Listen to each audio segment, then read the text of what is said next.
حالات میں بھی جو انٹرنیشنل اور ریجنل کرائسس ہیں، ان حالات میں بھی ان کا مقصد پاکستان تحریک انصاف کو دیوار سے لگانا ہے، تو پھر صرف پاکستان تحریک انصاف نے بھی ملک کا سوچنا ہے کہ ملک پر سخت حالات آئیں گے تو قربانی پاکستان تحریک انصاف نے دینی ہے. کسی اور ادارے کی یہ ذمہ داری نہیں ہے کہ وہ قربانی دیں. کسی اور سیاسی پارٹی کی یہ ذمہ داری نہیں ہے کہ وہ قربانی دیں.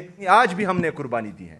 تمام تر ظلم، فسطائیت اور جبر کے باوجود ہم نے حامی بری ہیں میٹنگ کے لیے، کیونکہ ہمیں پاکستان کی فکر ہے، ہمیں پاکستان سے عشق ہے. اس لیے ہمیں عمران خان سے عشق ہے، کیونکہ ہمیں پتہ ہے کہ عمران خان کے علاوہ پاکستان کو نہ کوئی سنبھال سکتا ہے، نہ اٹھا سکتا ہے، نہ ترقی دلا سکتا ہے. وفاقی حکومت کی طرف سے تمام صوبوں کے وزراء کو بلایا گیا تھا. جو نیشنل اور ریجنل کرائسس ہے اس حوالے سے ایک میٹنگ ہونی تھی.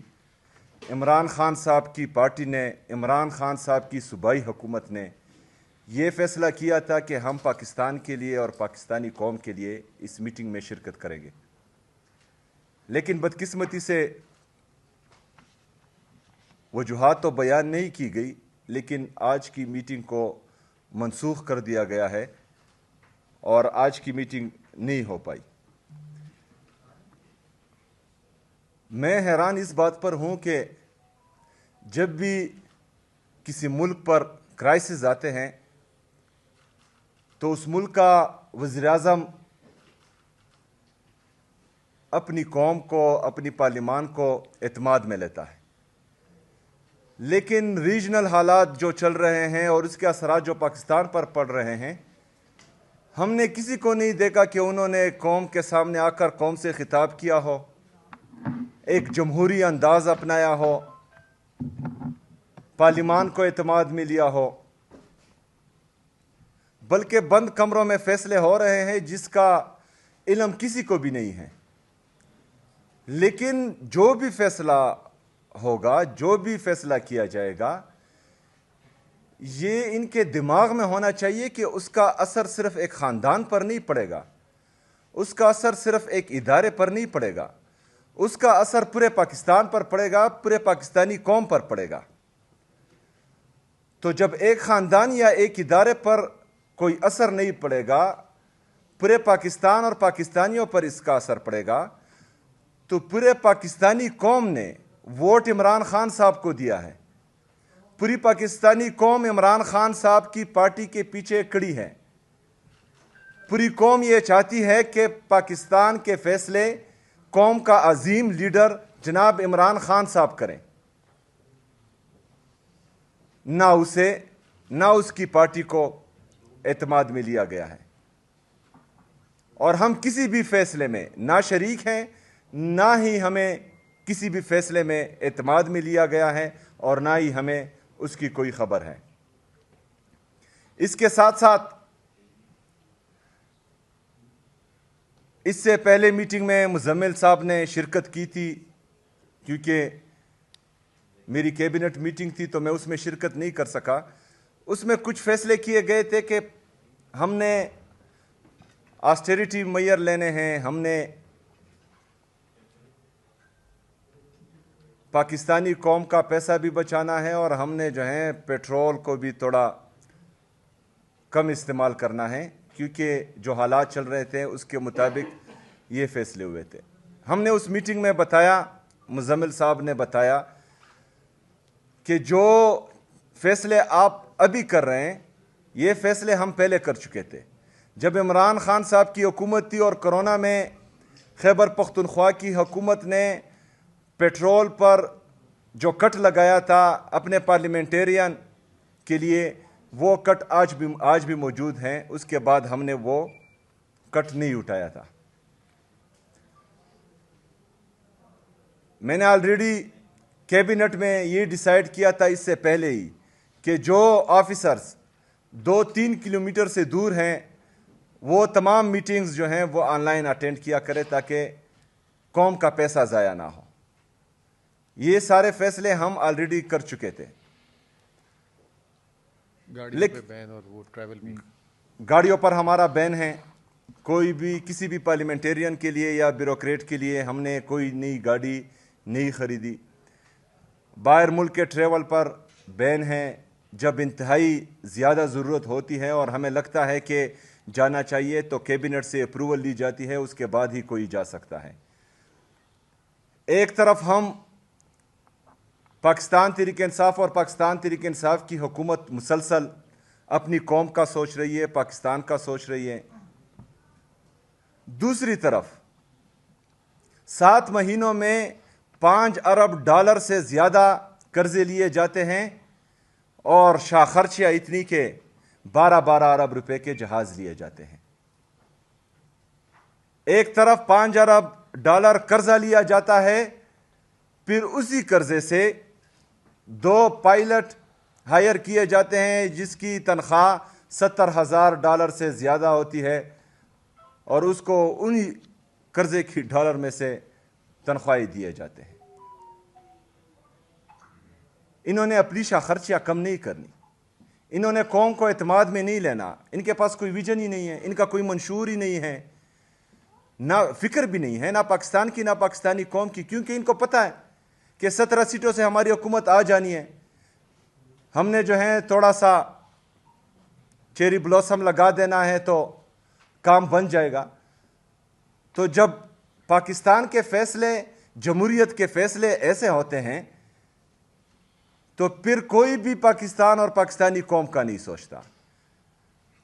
اور جن کے لیے تمام ادارے مفلوج کر دیے جاتے ہیں, جن کے لیے جمہوریت سے لگے ہوئے, چاہے وہ صحافت ہے, چاہے جوڈیشری ہے, چاہے نیب ہیں, چاہے کوئی بھی ادارہ ہے, وہ سارے مفلوج کر دیے جائیں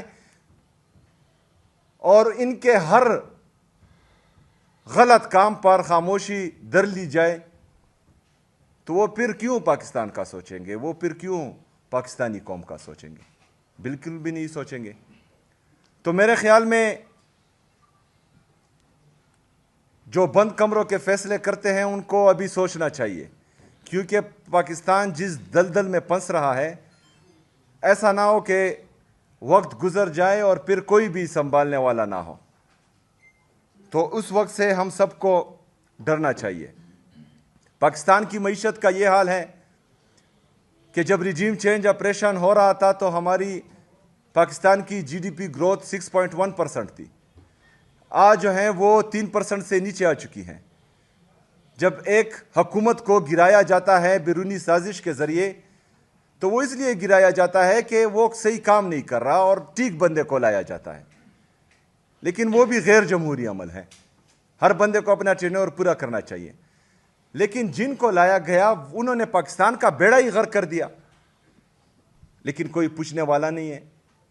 ہمارا انڈسٹریل گروتھ منفی میں جا رہا ہے, ہماری ٹیکسٹائل کی انڈسٹری بند ہوتی جا رہی ہے, ہمارا تجارتی خسارہ $20 ارب سے تقریباً تجاوز کر چکا ہے, ہماری ایکسپورٹس تباہ ہو چکی ہے.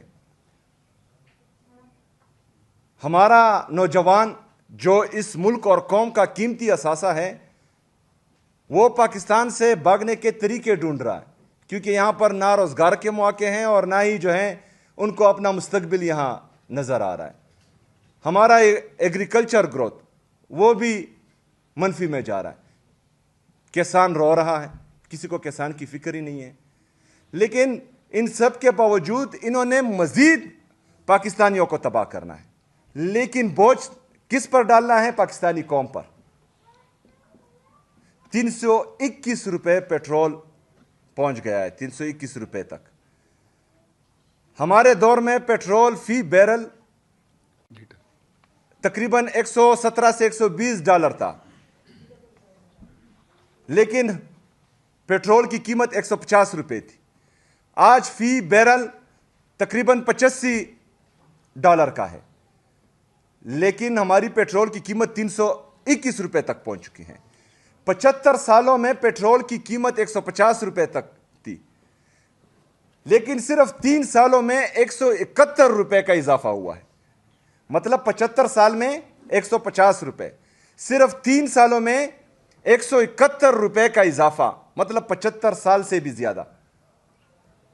کیوں؟ کیونکہ ان کے ساتھ پالیسی ہے ہی نہیں, ان کا منشور ہے ہی نہیں، ان کا ذہن ہے ہی نہیں، ان کی یہ نیت ہی نہیں ہے کہ پاکستان ترقی کرے، تو یہ اپنی معیشت کا کیوں سوچیں، یہ پاکستان کی انڈسٹریل گروتھ کا کیوں سوچے، ایگریکلچر گروتھ کا کیوں سوچے، نوجوان کا کیوں سوچے، انفلیشن کم کرنے کا کیوں سوچے، کیونکہ ان کو پتہ ہے کہ 17 سیٹوں سے پھر ہم نے آ جانا ہے۔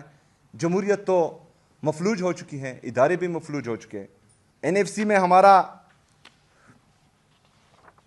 جو شیئر بنتا ہے ان 8 سالوں میں وہ تقریباً 964 ارب روپے ابھی تک بنتا ہے، لیکن جو 7th NFC ایوارڈ ہے جو 25ویں آئینی ترمیم کے بعد جب فاٹا KP میں مرج ہوا، اس کے بعد وہ انکانسٹیٹیوشنل ہو گیا ہے، غیر آئینی ہو گیا ہے، کیونکہ اس میں 3.5 صوبے شامل ہیں۔ آئین میں لکھا ہے کہ NFC کا شیئر 4 صوبوں میں تقسیم ہوگا، چونکہ مرج اضلاع KP میں شامل ہو چکے ہیں اور ان کو ان کا حصہ نہیں دیا جا رہا، تو یہ 3.5 صوبوں کو دیا جا رہا ہے جو غیر آئینی ہے۔ اس کی مد میں 964 ارب روپے 8 سالوں میں پنجاب کی حکومت نے 567.9 ارب روپے خیبر پختونخوا کے اور ہمارے قبائلی اضلاع کے وہ پنجاب لے کے گیا ہے۔ سندھ 278.1 ارب روپے لے کے گیا ہے جو ہمارے قبائلی اضلاع اور خیبر پختونخوا کا حق تھا۔ بلوچستان 118.1 بلین 118.1 ارب روپے لے کے گیا ہے جو خیبر پختونخوا کا حق تھا، جو ہمارے قبائلی اضلاع کا حق تھا۔ یہ غیر آئینی کام مسلسل 8 سالوں سے ہوتا آ رہا ہے۔ ہماری بار بار آواز اٹھانے کے باوجود ہماری سنوائی نہیں ہو رہی۔ جو ہمارا آئینی اور قانونی حق ہے وہ بھی نہیں دیا جا رہا۔ جو صوبے کی 4.5 کروڑ عوام ہیں اس کے لیے ہم کچھ مانگ رہے ہیں وہ بھی نہیں دیا جا رہا۔ سیاسی طور پر بھی ہمیں دیوار سے مسلسل لگایا جا رہا ہے۔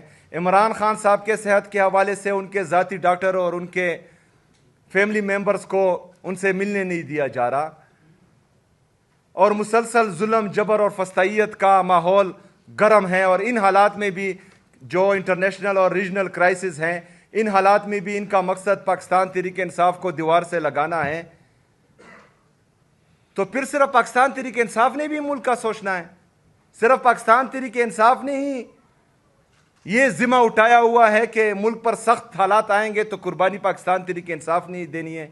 کسی اور ادارے کی یہ ذمہ داری نہیں ہے کہ وہ قربانی دیں، کسی اور سیاسی پارٹی کی یہ ذمہ داری نہیں ہے کہ وہ قربانی دیں۔ قربانی صرف ہم نے دینی، آج بھی ہم نے قربانی دی ہے۔